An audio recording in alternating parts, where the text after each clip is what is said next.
Okay, welcome everyone to the November meeting of the Forsyth Amateur Radio Club. My name's Terry, Alpha Kilowatt 4 Delta, and got a great meeting planned for tonight. But first, let's go around the room and do some introductions, and let's start up here.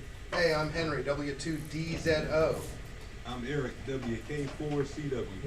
Dan, KG4ECI. John, N0KTY. Neil, WD4LSS. Bill, W4. Gene, WB. Jeff, 4YN. KG4RZ. David, N5WNB. Chris, KG4MB. Woody, KF4Q. Rich, 4FDF. George, K4FA. Bob, KJ4. 34KG. David, KJ4OIL. Phil, KD4JZZ. Adam, K4GHS. These are to James Moore. Welcome.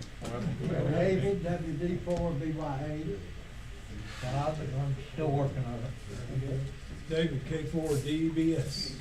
Judson, KG4OHQ. Jim, WA4NOT. John, WS4NC. John, KJ4UFG. Dave, WA4MKK. Okay, welcome everyone, and great to see some new faces here tonight. So welcome hams and people who want to be hams. So anyway, let's move on with the meeting. Treasurer's report. Stand by. All right. Sure that Frequencies in use all man. QRL.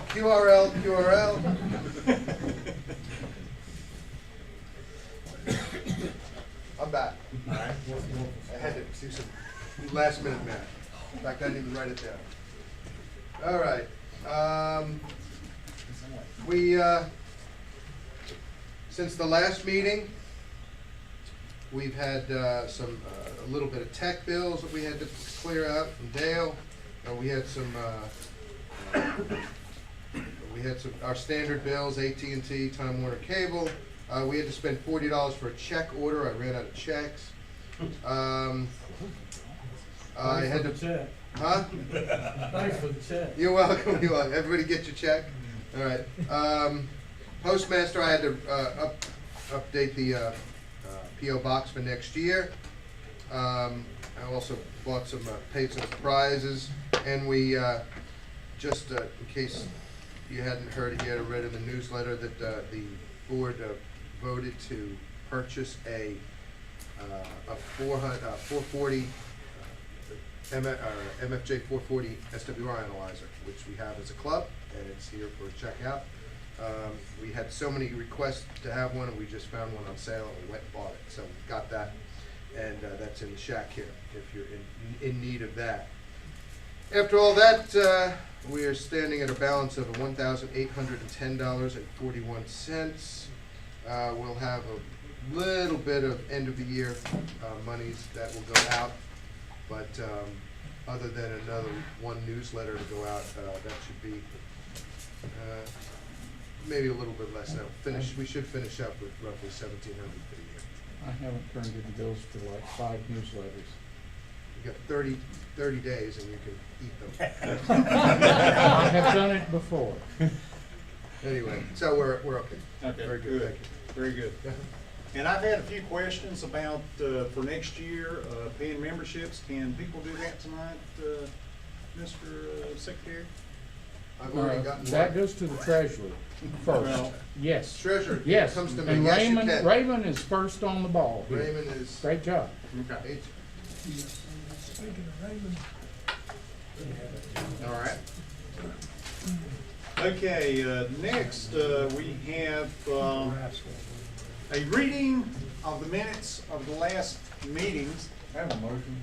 Yes. In the interest of time, since we've got a lot going on tonight, can we just make a motion to accept the minutes as they were taken down last meeting and forget that? Any I'll second? second it.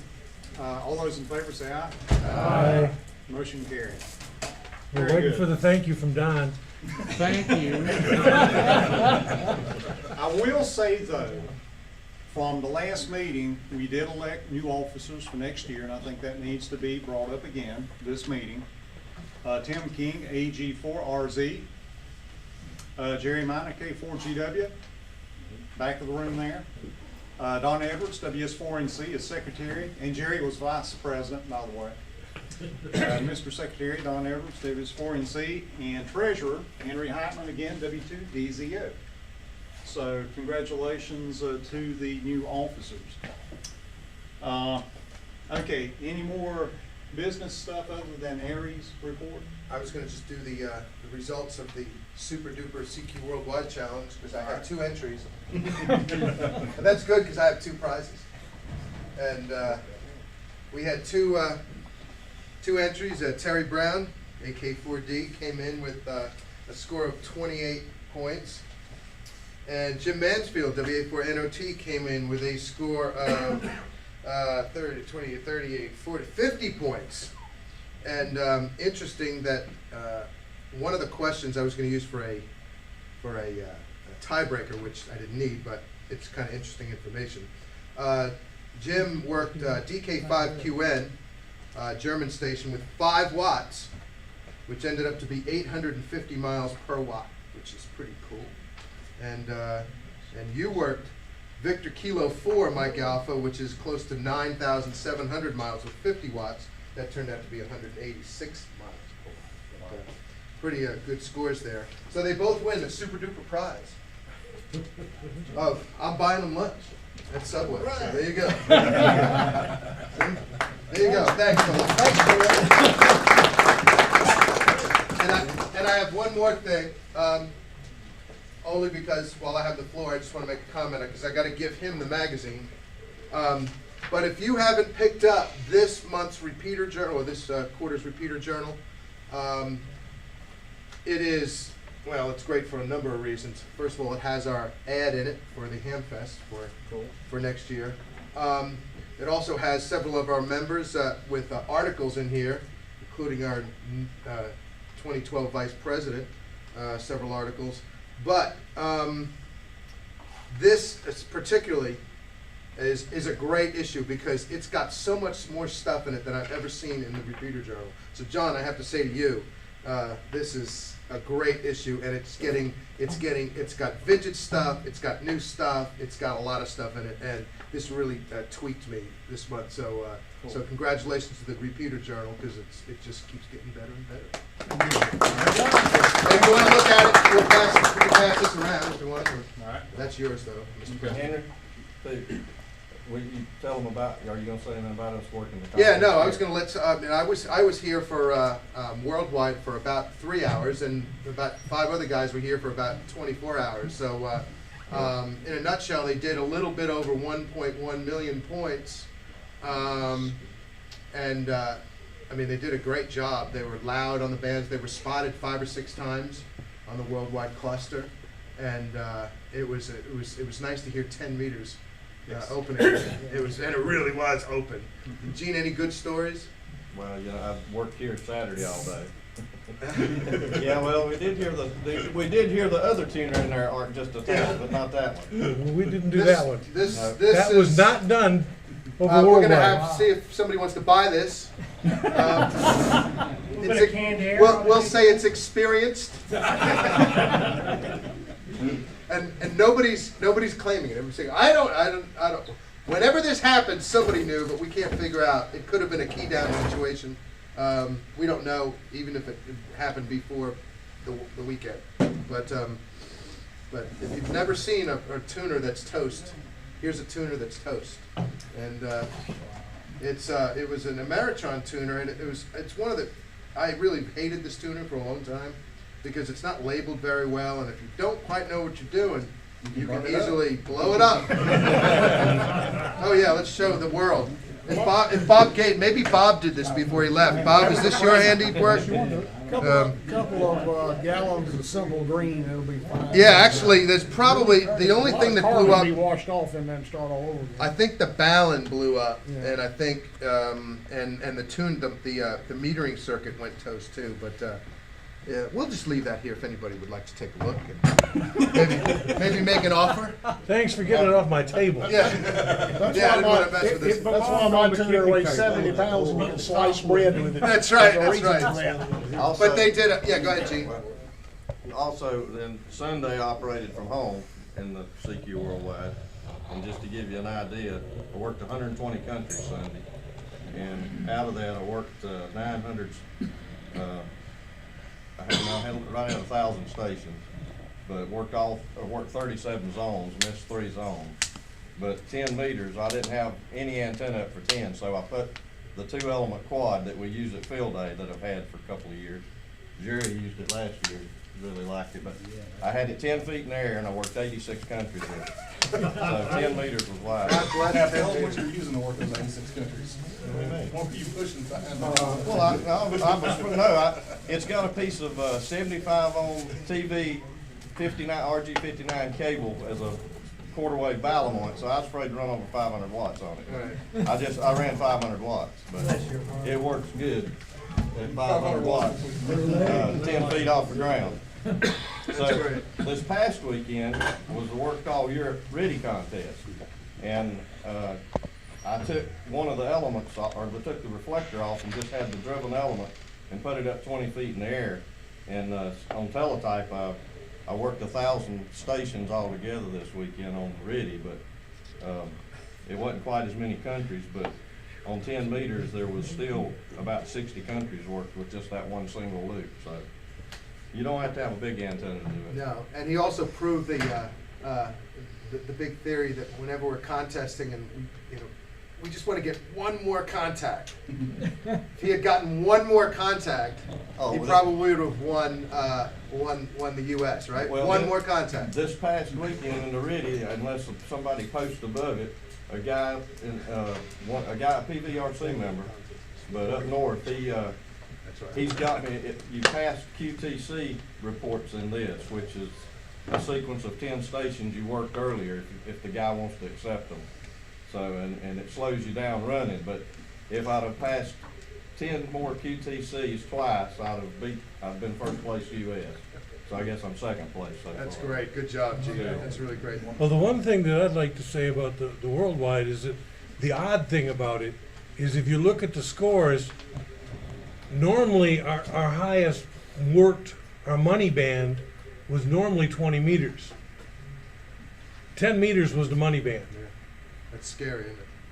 I mean, when you sit there, 10 meters just from 7 o'clock in the morning until 10 o'clock at night, it's just wide open. You haven't seen 10 like that, and I can't remember when. I'm working my kids in the classroom with a noodle on the roof. We're working stations all day. I mean, it's really great. By the way, ain't technology great? Bob, I just got your message from New Jersey. He said it wasn't him. So, obviously, he's watching on W4NC Live, which is kind of cool. That's great. All right, that's it. Thanks, folks. And I didn't know it till after the contest, but on 15 meters, I had 99 countries. I'd have looked for one more. It was a pretty good weekend, both times. All right. Okay, Aries report. Yes, sir. Jim,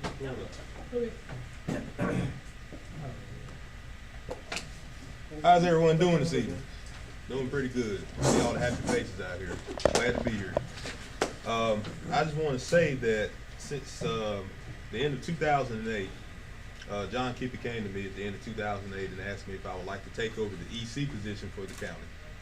And I was a little hesitant because I have never done that before, but was quickly thrown into it and learned lots of things very quickly. Over the past 3 years, we have tried our best to bring our Aries program up to a standard to where we can provide reliable communications in times of emergency.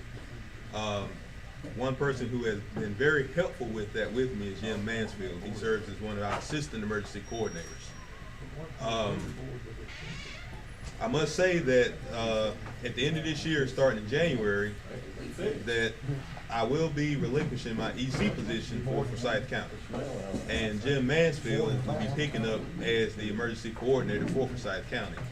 However, I will still, before the confetti drops and everybody starts popping champagne bottles, I will still be serving as an AEC to Jim Mansfield.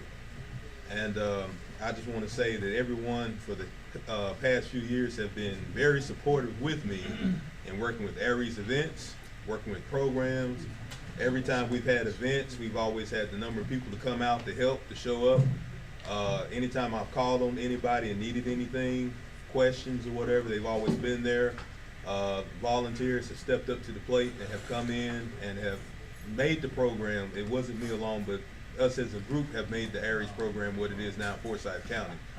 I talked to Tom Brown, who is the state emergency coordinator, and he says right now that Forsyth County is in the top 3 Aries programs in the state of North Carolina as far as participation and as far as membership. And that goes, all the thanks and kudos goes to the members of our Aries group into making that happen. As a leader, I can only do so much, but it takes team effort to make these things happen. And I want to thank everybody for doing that and helping me over the past 2.5 years to accomplish this. On the other hand, we had an Aries meeting this past Saturday here at the Red Cross for the counties that are in Area 9 Aries. Those that are not familiar with Aries structure in North Carolina is basically divided into 15 different areas. Forsyth County is in Area 9, along with Davie, Yadkin, Surrey, Stokes, Rockingham, and Caswell. We had a meeting here this past Saturday. What was this past Saturday, right? Yes. Okay, make sure I got my dates Yeah. right. We had a meeting this past Saturday with all the ECs and also the assistant emergency coordinators and several members of the Aries groups of those counties. And although I will be relinquishing my EC position here in Forsyth County, I was requested by Dal Williams, who is the Area 9 District Emergency Coordinator, to serve as an assistant to him. Go figure. So, although I will be moving out of one position, I will still be active in Aries and be serving the area as long as helping out with the state Aries structure. Jim has been a big help. I put all my trust in Jim. I know that he will continue to keep the program moving in the direction that we have set forth. And you know the work that we put into this program over the past couple of years to make it to where it is now. And I feel like that the goal that I set forth coming in as EC has been met. And Jim is going to be it's going to be his baby now. So. Well, January. This is going to take, I'm not going to say now, but starting in January, he's going to take over the EC position here in Forsyth County. So I'll turn it over to Jim for anything he wants to say. Yeah, the transition team is in place. And Eric's AEC assignment will be training officer, so that means now you'll have 2 voices saying, have you done your NIMS courses yet? Anyway, like he said, it's a great program, and we'll try to keep it that way, make it even better. Thank you, sir. All right. Appreciate it. Thanks. And once again, to all the Aries members who have helped over the past couple of years, thank you very much. Couldn't have did it without you. Okay. Congratulations, Jim. Okay, just a couple of and then we'll get on with the meeting. Want to remind everybody about the December dinner meeting that will be at Buena Vista Grill, formerly Big Shots on Stratford Road. That's Monday, December the 12th, and the address of Buena Vista Grill is 100 South Stratford Road. It's just off Business 40 at exit 3, I think. So I hope to see everybody there. Need to be there probably around 5:30 or 6 to start eating dinner, and then we'll have a little meeting afterwards after we get through eating and introduce the new officers and a couple of other items, and just have a little bit of fun. Bring your family, bring your spouse, significant other, whatever. Anyway, we had a good turnout last year, about 55 people at the dinner meeting, and we will be off in a side room at Buena Vista Grill. So, love to have all of you attend. And as always, all of you are welcome for the business meeting, which will be next Monday night at Staley's at 7 o'clock. Don, you had an announcement. 2 unfortunate ones. Tag Bowers, who was here last month, his wife Jane went to hospital today. It was this morning. This morning. with severe arthritis problems, and I'm sure he would appreciate any cards or anything, or she would. And I don't have the information about which hospital or If which. you wanna write his phone number down, I got that, but, I've got it of at course, home. his address is real easy to find, you look in the call book, but, okay, it's 336 in Marksville, it's 751-2981, 751-2981. Okay. Okay, and the second one is I had a long conversation with Tom Pugh about a week ago. He normally shows up every year at field day. He hasn't been very active. This year he didn't come because he was in the hospital. He has MCA-TB. He has no fungal infection in his lungs, and he's been put on hospice. But the last time I talked to him, he's still at home, and he is not doing very well. So, please, any cards or anything, he'd probably appreciate those too. No overthinking about it. Okay. Any other questions, comments, announcements from the group? Newsletters are up here if you want. Oh, yeah. Printed copy. Yes, please, take one if you have not gotten it. Okay, let's get to the main meeting topic. Don, I'll turn it over to you. Homebrew. Okay. And we're not talking about beer. Doesn't look like a lot of entries. I'm a little disappointed. That's okay.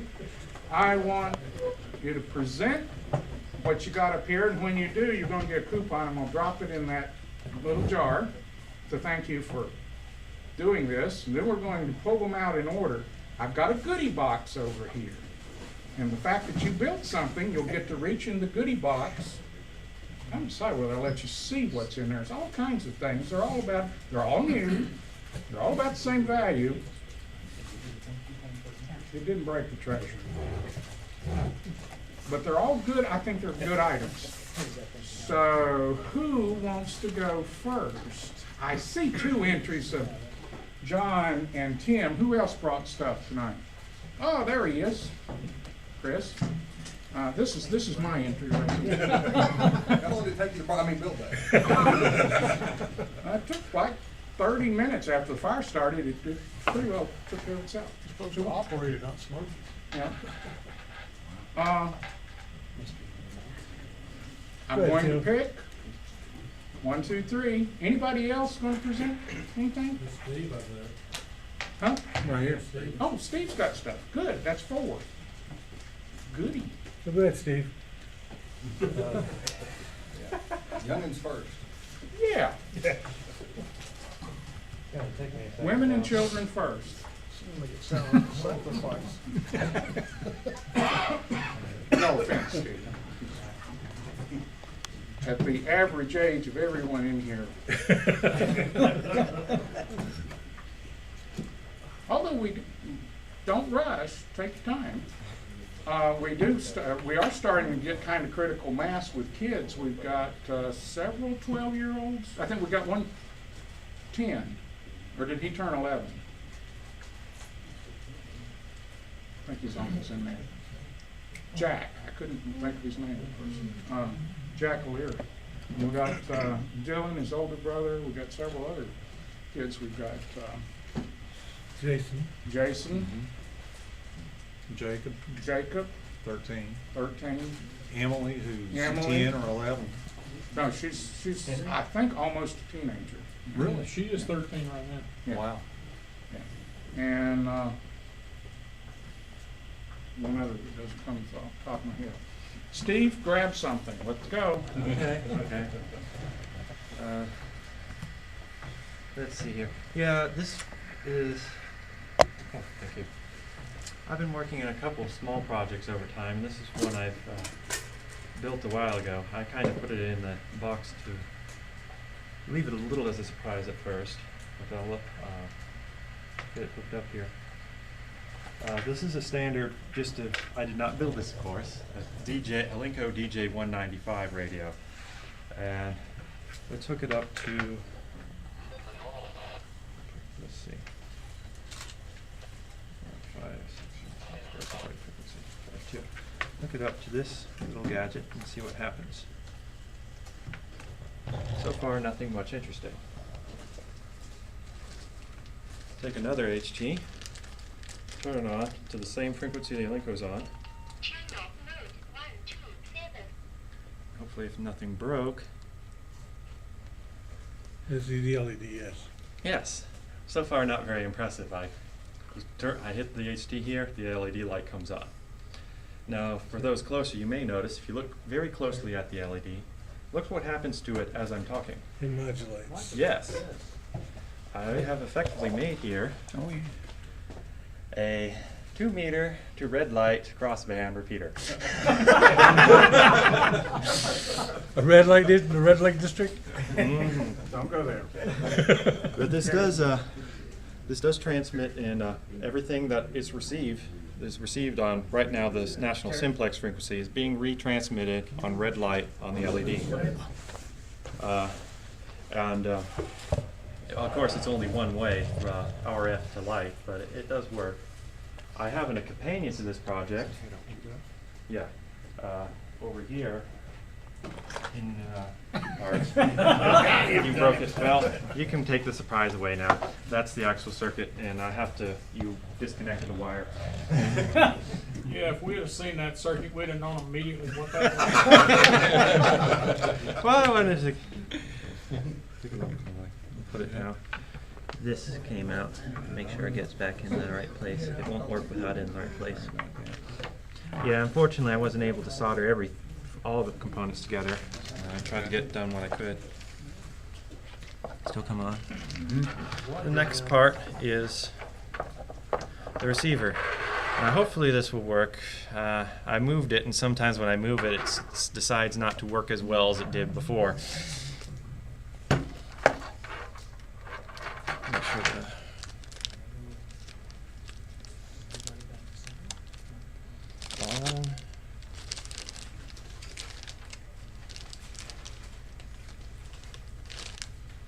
You do realize you're not camping here, that you don't have to keep everything in plastic bags? This happened to be in, but I don't know. This is usually in a plastic bag, keep it wet, and if the amp doesn't turn on, it's not going to be. I guess my battery finally died. I left it on by accident while I'm mobile. I can try it without, it probably won't work.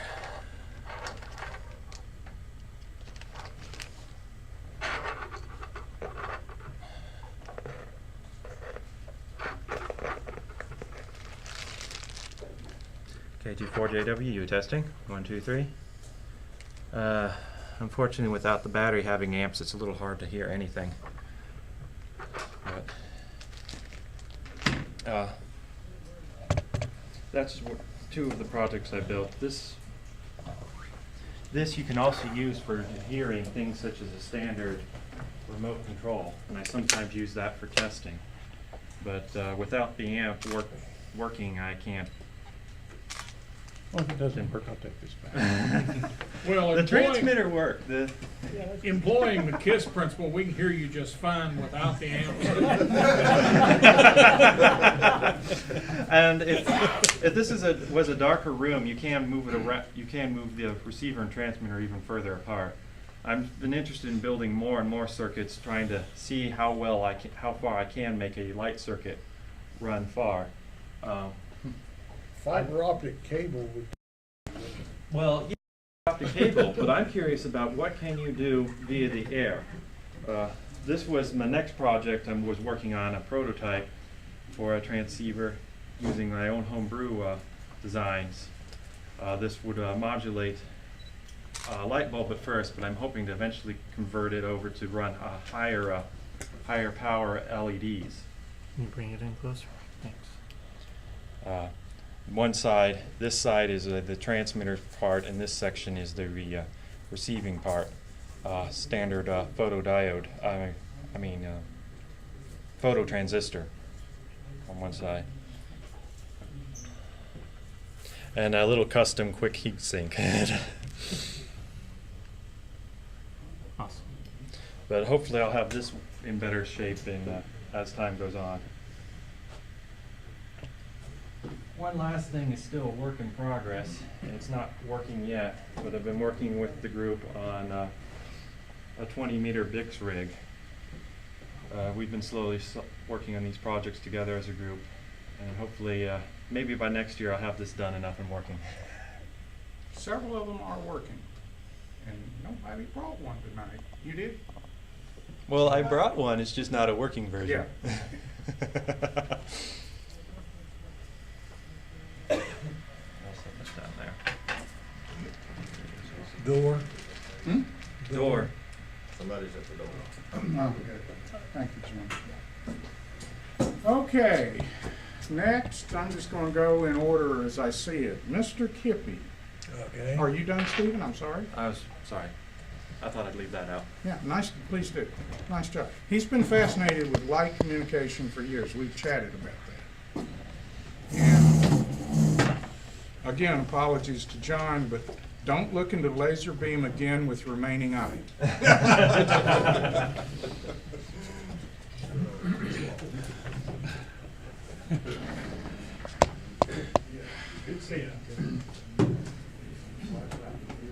This has got to be the most work for 2 meters. Anybody.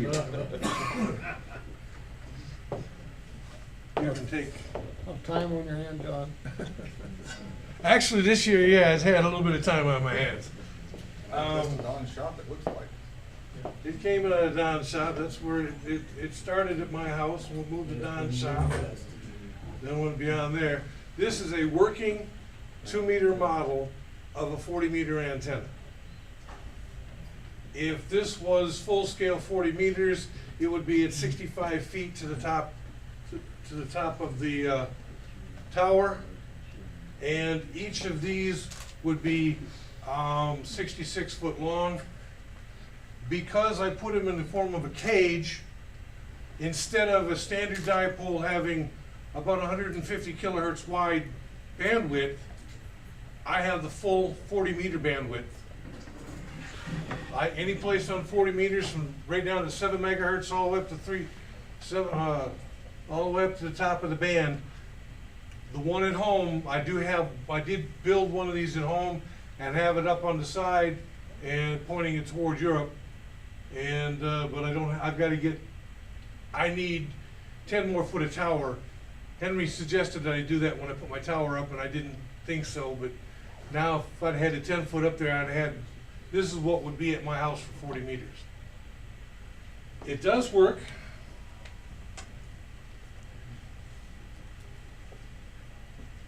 Come on, turn on. There we go.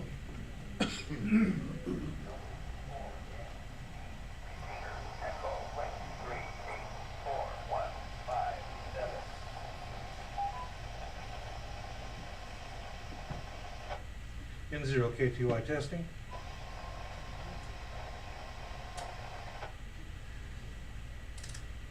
When I just clicked it, I don't know if you can hear the relays in there.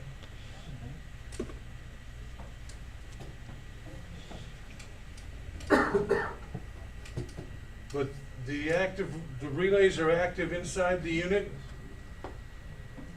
That is a very small box for fat, fumbly fingers like mine. But I did manage to get it all done.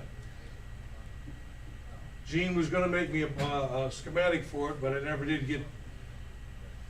He made it for the one that's in the antenna book, and I don't have this the same as the one that's in the antenna handbook. I've got this one so that I can actually turn off all the elements at one time, so that in case when I'm done operating, I can turn off the array.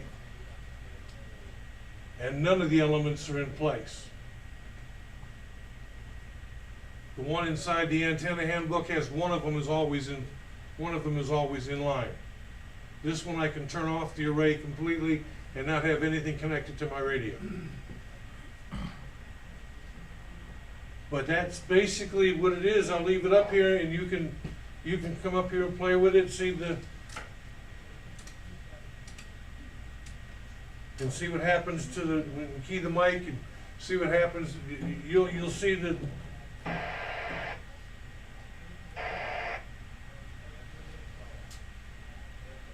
I've got 5 watts going out, and I'm not even touching the repeater.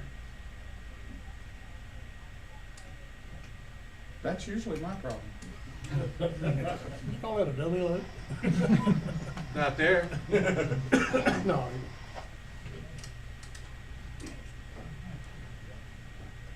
Nothing's in. Switch it while you're receiving. I'm sorry? Bring the repeater back up, and while it's receiving, throw the switch around. You can see it here, you can't hear it, but I'm looking at the What kind of front to backs it got? well, Or have you made any kind of? I haven't made any measurements. When I was sitting at at Don's desk out front, I was doing some testing while the vagabonds were doing their thing on the 4.7 machine, and I literally could turn off the 4.7 machine. I could You turn can it. null it out. I nulled it. Yeah, I couldn't turn it off. I nulled it completely out so that if it was coming in on this one, I could hear it on that one and that one, but I couldn't hear it at all on these two back here. And I rotated it around, and I tested it all the way around. It worked identical no matter which one was in play. Watch your feet up here, because unfortunately it was made not to be so close, but that's what I did. And it took me a while. You can ask Don and the guys that sit there and watch it coming together at Don's shack. Yeah, he took over my shop for months. And the I was- 15,000 people at Dayton who walk by the table and go, What's that? And it's also been wind tested. yeah. Wind tested at 70 miles an hour. And John, it's using the thing of all the unused elements that you're not The fitting. unused elements are used if they, Are all of them going as reflectors? they're all reflectors. Because they're using the coax to. Yeah, this link coax that. is, It's 3H wavelength of coax with the velocity factor figured in, and that adds that extra 5% to each antenna that you need to make it into reflectors. Thank you. and I saw him make this, and as you move it up to 2 meters, measurements get more and more critical. Plus, it can't be close to any metal, because that'll change the tuning. So he only had to make about 300 of these elements to get them tuned. Keep that coupon. Timothy. Next victim. Watch your step, Jim. Won't fall over it more than once. Try not to pull it to the floor more than once. This is the human-powered helicopter. Oh, it's actually several things. I grabbed just a couple of things as I'm walking out the door this evening. We'll go with the blinky thing first. Some of you guys know that I, in addition to amateur radio and my many other numerous hobbies, I also obviously fly RC. Do a lot of night flying. And to that end, one of the challenges we have is identifying the aircraft in the air at night to a point where you can tell them apart from somebody else's, and at the same time kind of give everybody else something to ooh and ah. So one of the projects this year that I collaborated on with a couple of good friends of mine, one that I co-host a podcast with about model aviation every week, and another ham in Florida who attends several of the giant scale events that I go to, was a lighting control. It's a very simple, nothing overly fancy at all about it. Pick chips at 16F88, driving 4 RF 540s for 20 amps per channel. And I didn't bring the LED strings with me that plug onto it because they're actually buried in an airplane, but we did think ahead and incorporate LED indicators on the board to let you know everything's working. What happens is this little black box here simulates the signal that the receiver gives to the controller. At a pulse rate of 1,000 microseconds, that is the off position on any RC channel, the board is off. When you get up above 1,300, you can see that they come on. The red one down here is one of what we termed as our main strings. These two in the center, the two white ones, are strobes, and you can, if you watch, you'll see one's going on and off, one's doing a double flash and turning off. And that happens from 1,300 all the way up to 1,700. When you get above 1,700, you bring in the fourth LED string, and the first one goes on permanently. So at that point, you've got, basically nav lights on the aircraft. And you can, cycle them off, turn them back on. So just something else to control all the LEDs that are in the plane. On average, just to give you an idea, we use high-intensity LED strips. They're a meter apiece in different colors. On average, they draw, I want to say it's right at 350 milliamps. In my larger night flyers, I end up with 22 to 25 meters of LEDs flashing in different patterns and being able to turn them all on and off at once, off completely in the air. So we basically fly disco balls at night. That's what it looks like. So. But that was just something that we played with for a while and collaborated on the software and the board design and everything else. And had a good time with it. The next project, once the laptop boots up so I can demonstrate part of it. I'm not going to fly this in the interest of safety. I do have a little over $1 million of liability insurance, but I don't want to put it to the test. This is a tricopter. Obviously from the 3 motors. There's one movable motor for y'all, and that's the back one. It's driven off of a Arduino Pro Mini, 5 volt. It uses a WeMotion Plus and a Nunchuck gyro and accelerometer for stability readings. And what I'm going to do is I'm going to hook it up to the interface for programming so I can show you guys what it does without actually putting anybody's life in danger.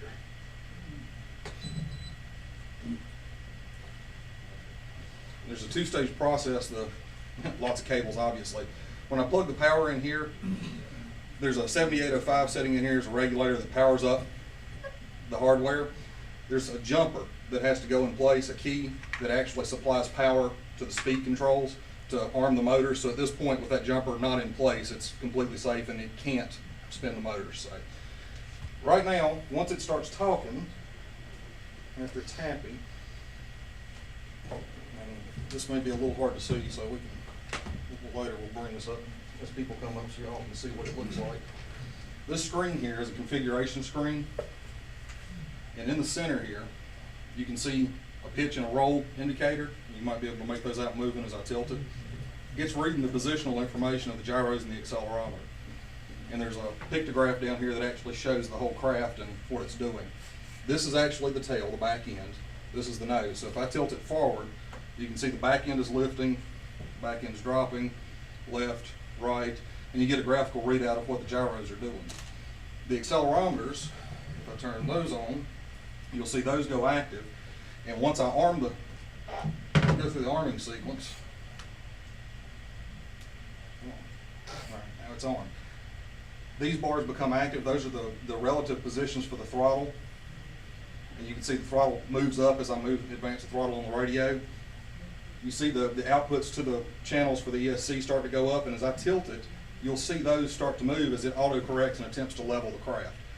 Basically what that boils down to is when I flip the switch for the accelerometers, I can push the throttle up to a little over half, lay the radio down and walk away, and it'll sit there in a stable hover for about 5 minutes before it starts getting into its own induced oscillation, and then you have to apply some correction. You can go further with it. I can add a barometer, and there is provision still, inputs available to do magnetic heading, so it will be completely autonomous.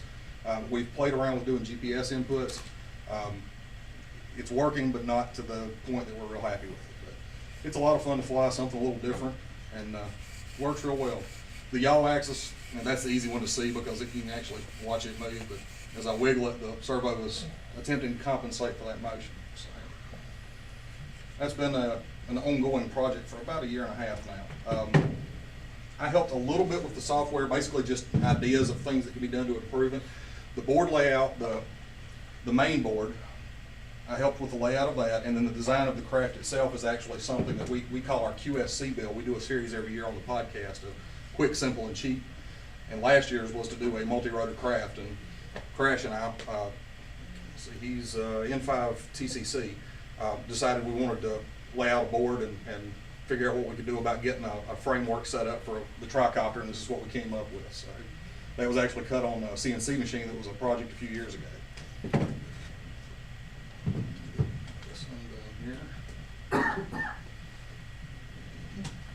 Final thing is a semi-completed.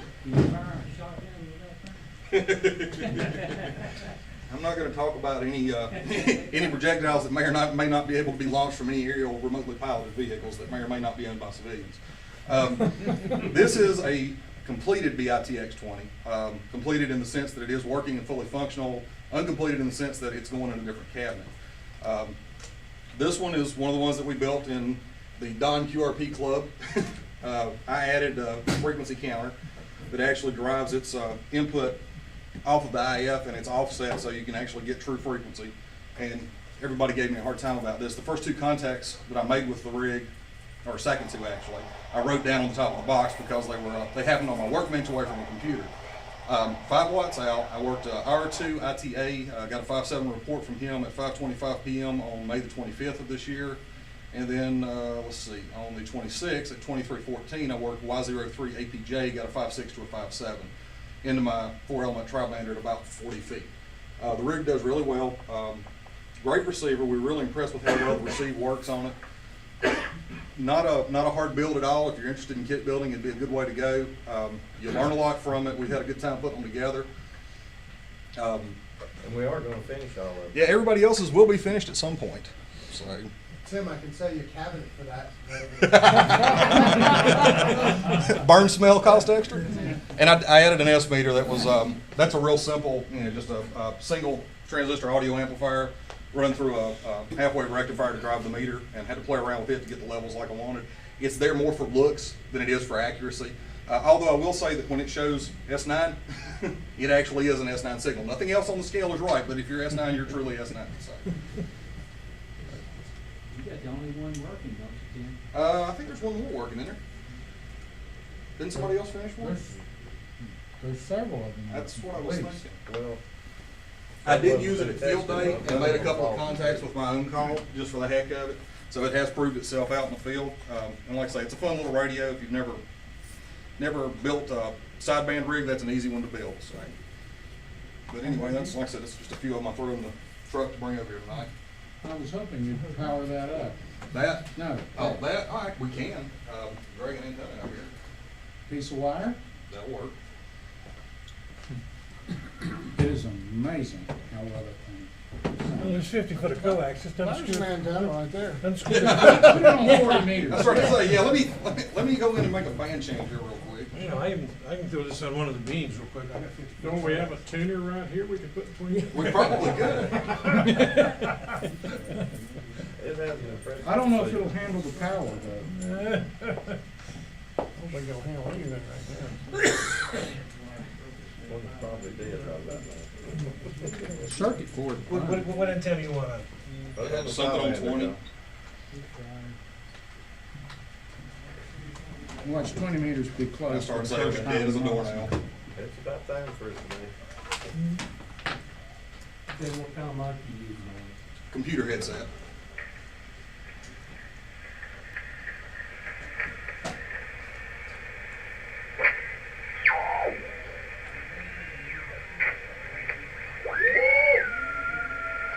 And I still have a little hand capacitance problem that I'm dealing with. Metal cabinet will fix that, you know. That's coming. But there it is on PSK. Sponsor side.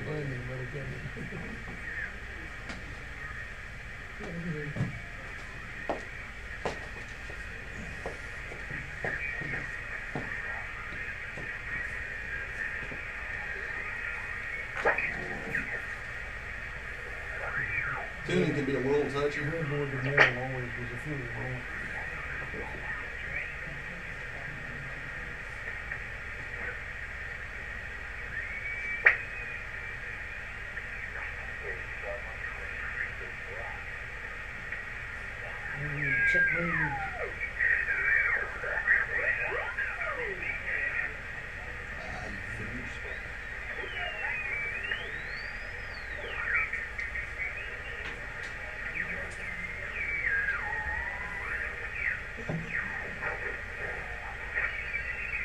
on to the CW segment.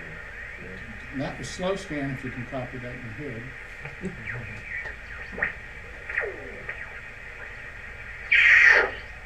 By one birdie. It took a little while to get the tuning range like I wanted it. I was kind of anal about it, had to have the whole band, so. There you go. No, that was Mars. Now you get to hear the drift a little bit. It drifts for about 10 minutes till it gets good and warm.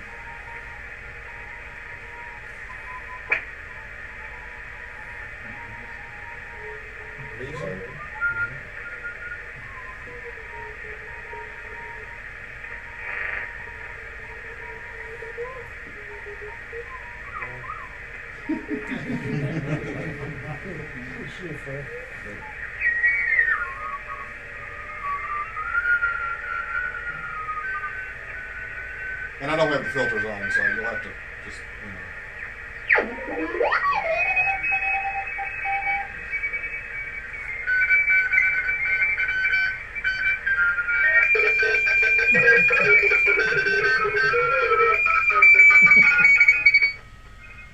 plenty of audio, obviously.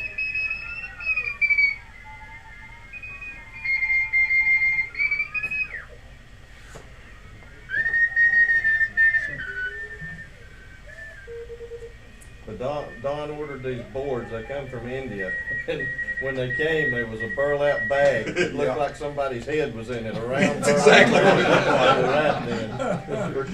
And Kurt That draw was incredible. several people said that. Is that a human head?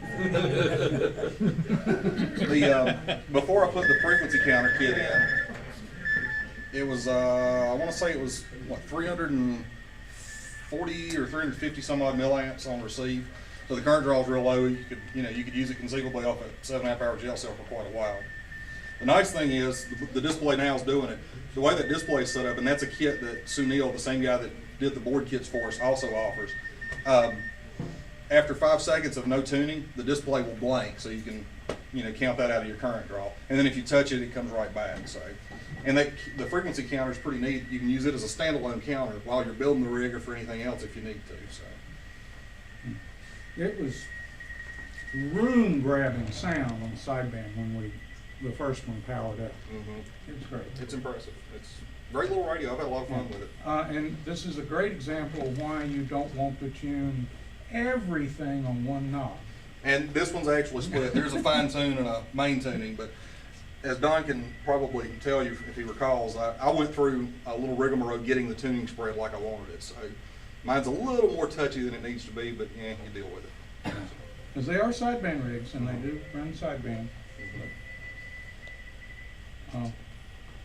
Great job, Ken. Thank you.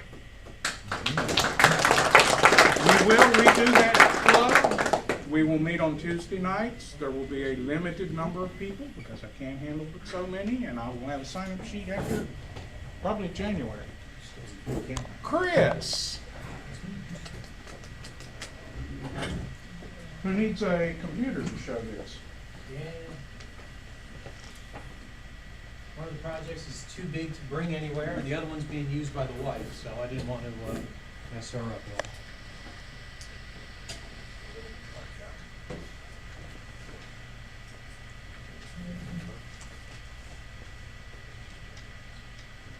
Do I have to switch it? Up? Good. I'll leave it on both.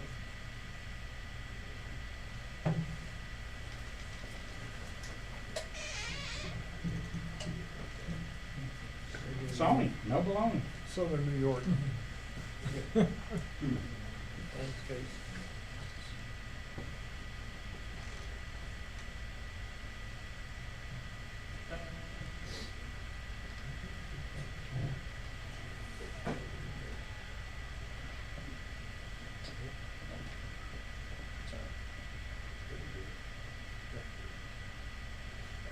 we go.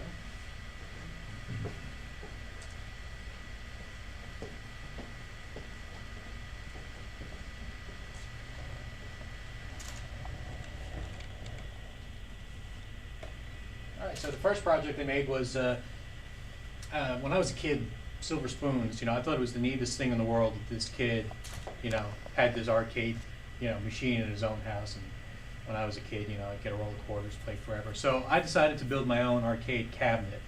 A lot of people, what they do is they'll take an old Donkey Kong machine that's busted, put computer guts in it, but that wasn't gonna work for me because I had a really small space. I wanted to make it really thin. So it uses emulator software, which tricks the games that are taken off the old boards and makes it think it's 1982. And you have to tell it that you put a quarter in by sending a signal to it. And I've got 236 classic arcade video games loaded up, and I've also got Super Nintendo, Atari 2600, pretty much anything I liked as a kid I put on there. And Henry got to play Pac-Man when he came over to fix my antenna. You got Zelda on there? Yeah. And not only that, the missus, when I had the whole arcade cabinet built out, you know, she said, well, I can't play Nintendo unless I have a Nintendo controller. So I went ahead and retrofitted a Nintendo controller for USB and gave that to her. And so this is basically what it looks like. It uses an old leftover motherboard that I had lying around. I use an LCD monitor with frosted glass, so it kind of looks like a regular arcade machine, and that way it gives it a real thin. You see it's actually right next to my shack here. Control arcades are real arcade controls bought from manufacturers, and the joysticks actually have a little switch on it because Pac-Man only had 4-way control, didn't go in a diagonal. So a lot of people, when they build these machines, will have problems when they try to go up and down. They'll get stuck in a corner, which is actually not a signal. It does, it doesn't understand it. So I put a little plexiglass over it, use a router. I've got a little spinner control to play a couple of those old games that use that. I've got the real trackball so I can play Centipede if anyone remembers that game, anything.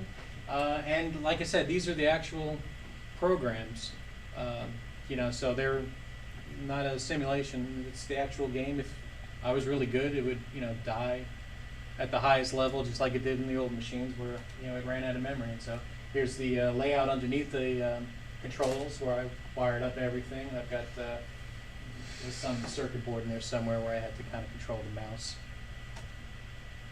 I just hacked an old PC speaker system, and I put the speakers up top, and then I used the controls for the audio. And here's the motherboard with the video card and the little, custom wiring that I did inside the cabinet.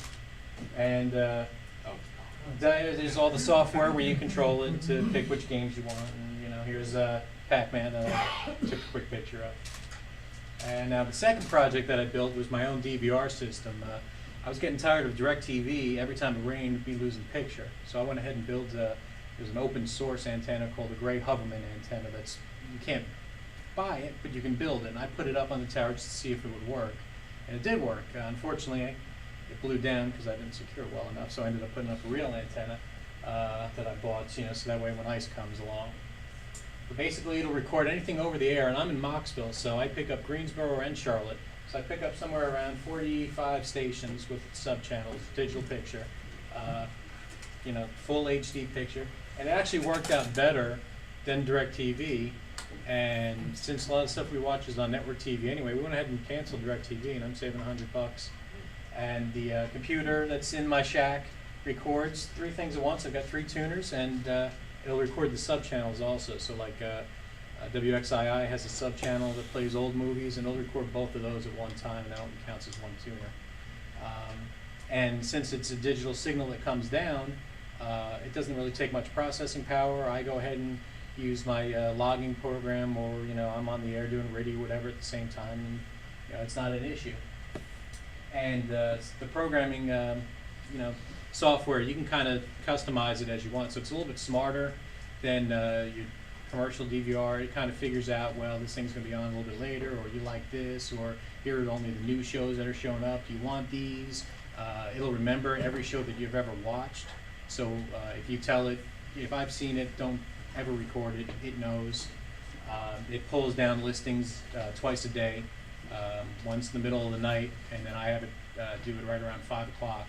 So that way, if the president comes on or something like that, and they ship programming, my system will pick up on that. And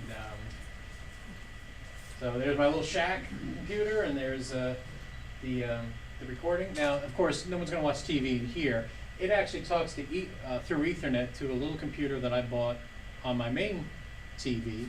I bought the computer on eBay for $70 shipped, and I got a video card for $20 shipped that outputs it. It's full HD picture if I wanted. We actually don't have an HD TV, so it's just S video. And so this thing's recording in my shack, and in the TV, in the living room. I can watch anything. I can watch anything on the web if I wanted to. Also, I've got a little infrared keyboard. They sell RF keyboards now, but I was afraid that maybe me transmitting it would screw up the signal, so I stuck with infrared. And actually, infrared's a little bit easier to use because you can program a universal remote to the keys move around and stuff. And here's the antenna. You know, it's just a DV8, which you can buy That looks 60 like bucks. one of yours, Don. And that's my hex beam up top with the TV. No, I'm motor. talking about the, And it actually, Oh, and right behind it actually is my little 2-meter, 2-element Yagi that I built vertical. And here's a picture of what it sort of looks like. And so it's got a web browser, so a lot of stuff, you know, South Park is online free, and you know, stuff she watches like Project Runway's on free on the websites. And they've got 480p, which is what regular TV is, and that's what we have, so we can't actually tell the difference. It looks just fine. And shows can be displayed by date or, you know, by title or whatever. And the nice thing also is that this software actually has a program built into it that scans the shows that you record for commercials. It figures out where the logos are and where it fades to black, and figures out stuff, you know, well, this breaks about 30 seconds, that's probably commercial. And it'll actually cut them out for you. So we actually never watch commercials either. So it automatically skips over it. You know, you can actually speed up a show. So if you're, you know, you're watching X Factor or American Idol, you can actually put it on 1.5 times speed, and you know, just go by a little bit quicker. Anyway, it's also got a web interface, so I can actually, if I wanted to, and break a little firewall, I could watch this on the road. I could talk to my computer at home and watch any shows. I can schedule it from any, you know, computer in the house or from work or whatever. I'd say, oh, I forgot to record this, you know, hey, Bat 21, I want to record that, and just hit a button or two and, you know, set it up to record it. And shows are shown, it's easy to figure out. The other kind of neat thing, this is the real hacky part of it. I don't know if anyone knows what a Roku box is. They're a little internet box. This is the new version. It's about the size of a hockey puck. That'll stream internet, TV, you know, channels that it has available. Netflix is full HD quality. Amazon, you can buy shows, so stuff that I can't find on the web. I can buy, you know, for $1 or $2. So if she likes Top Chef, I can pay $2 and watch it, you know, on this thing. Well, somebody figured out how this thing works, and so that little web part of the program is hooked up to this Roku. So in the living room or in the bedroom, because we have two Rokus, it'll talk to that other program that I have and display whatever I've recorded that I've already transcoded into a compliant format, which happens in the middle of the night. I set it up so that way during, you know, prime time, or if I'm on the shack, I don't want my computer to be slow, so around 11 o'clock it starts up again and starts compressing the shows down. So, you know, files are kind of big TV, you know, they're about 6-7 gigs, and they compress down to about 500 megs, and there's no picture loss. It's, you know, the same quality, it's just a different format. And I force it to, you know, for anything that kind of shows on a daily basis, or I know it works, like Saturday Night Live is very predictable when the commercials come on, so, you know, we never see those commercials on these things either. They're automatically cut out. And, and the other neat thing too is I've got kind of a private in-house movie channel. I put anything that I liked that I always wanted to watch or whatever on my own little movie channel that gets streamed from that computer to these boxes. So, you know, middle of the night, I don't know what I, you know, I can put on Blazing Saddles or Blues Brothers or whatever, and they're just sitting there waiting for me. And same thing with photos. Any photos that are on the main computer show up on these little boxes. Music, my whole music library is on there also. And so that's it. Those are my 2 projects. Hulu, yeah, Hulu's hooked up to the Roku's automatically, and my computer.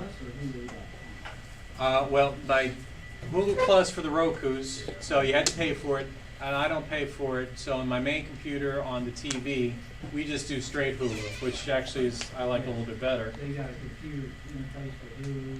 Exactly, and I can, you know, same thing with VH1. If she wants to watch a show that's on VH1, we go to the website and I just double click, you know, hit full screen, and then it just plays. Sometimes it has commercials, sometimes it doesn't. Hulu straight's got commercials, but it looks fine. I know the Roku it'll work with Plus. Exactly, and I found that to be, you know, and Hulu Plus sometimes, because of the way licensing is and whatnot, Some things show up on Hulu Plus, a lot of things don't. But I've got the computer hooked up on the main TV anyway, and so we don't have that problem. Is Myth TV like Boxy? It's sort of like Boxy. Myth TV is the Linux version.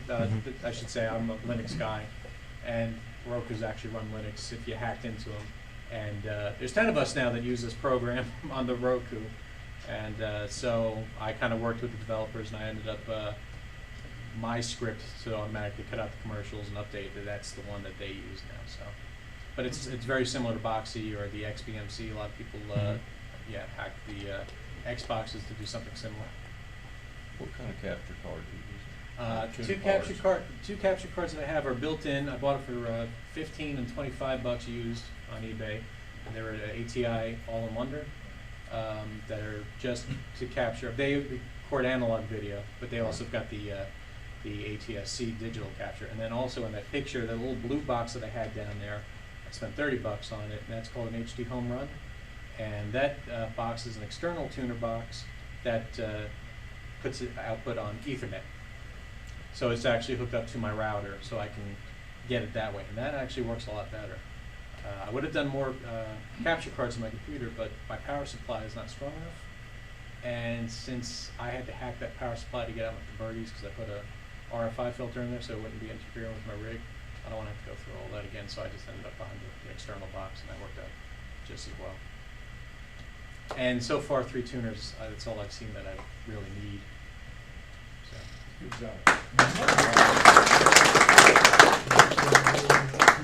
Wow. That's a lot of effort. It must be tough on a Linux guy to have to show his work on a Windows machine. It didn't work right away. For the first person who gets to go into the goodie box, should I let them look in the goodie box, or should I make them go by feet? Use the force. Really? Use the force, Luke. 315. He's 315. Steven. Steven. All right.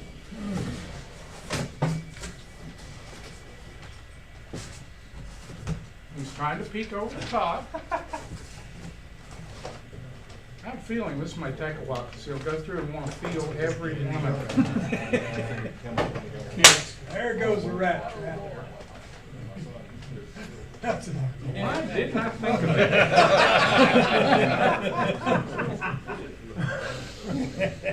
I made a box one time that folded shut. You open it, if you open it, it goes beep beep, and your instinct is to close it immediately. Okay? Huh? Is that fine? Okay, cool. Who's our next victim? Next victim. But it had a flashbulb in it. And I just walked into the classroom, and my intended victim goes, "Hey, Doc, what you got in the box?" Beep, beep.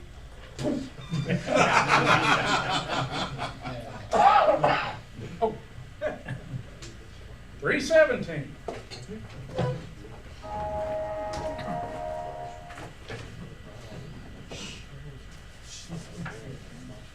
There's actually some good goodies in there, but you don't know what they feel like. Throw up. There's one, everybody started to go, "I want that one." Is this one nice? Oh, very nice. Multimeter. A multimeter. Okay, next. Next one. 314? This is like Dirty Santa, right, where I can make somebody else go back? Since Tim gets to go last, did I let him look? He'll be jealous. Quit looking. Look the other way. I'm not trying to be fishy, I just You know, I'm not sure Fire and you are a good match. I get him to do that. I believe I'd be changing the locks on my office if I were you. I probably should. Okay. Fire bad. Next victim. Things are sort of slid around. Look in there again, honey. Just seeing which quadrant your eyes went to.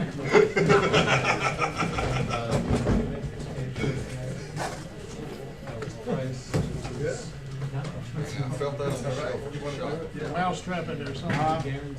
No, actually, I had some stuff in there in the shop and I couldn't find them. I was going to bring them.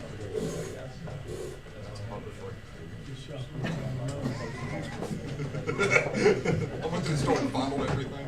Ooh, yeah, that may have been a Twinkie. Ooh, Gene could put up antennas with this. Is that the stapler? That's the stapler. And I don't know if it takes T25s, but it will do the wire. It'll do T50s. Okay. Yeah, yeah, and it'll do the usual quarter inch frame. Okay, a wire stapler. Yeah. Alma and Brad. Okay, guys, that's it. I appreciate everybody. Good job, man. I am really impressed with all the projects that are done. A lot of hard work.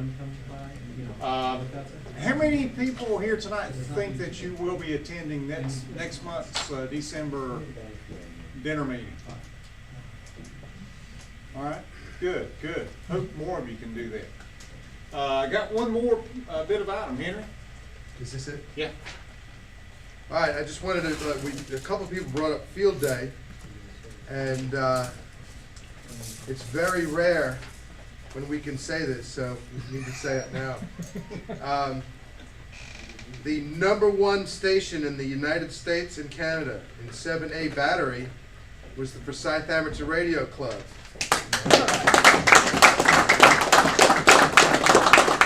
417 Qs, operating for 5 watts. We had 30 members here for a total score of 4,045. We were in first place. First place in the Southeast, first place in Foreland, first place in the U.S. And there was only one station in the category, but we were still first place, 7A battery. And there's always something to be said for picking the right category in any operation. So, And you said we shouldn't do it. that's right. 5A, we did 5A last year, and we would have beaten them. So we did pretty darn well. There was a Durham group that did 8A battery, and they had over 1,200 contacts at 5 watts. That was pretty good.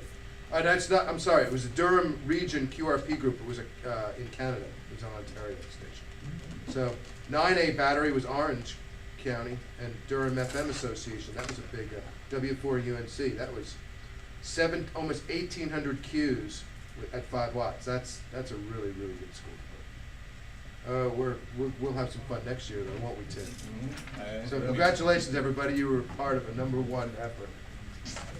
Great, super. Yeah. All right, appreciate everybody coming out tonight. Does anybody have any closing comments, questions, whatever? Robert? James? I'd like to see before you leave. Well, yeah. Oh, here it comes. Hold your trash. All right, do I hear a motion to close out the meeting tonight? I'll make a motion that we adjourn. Second? All those in favor? All right, carried. Thanks, everybody, for coming out.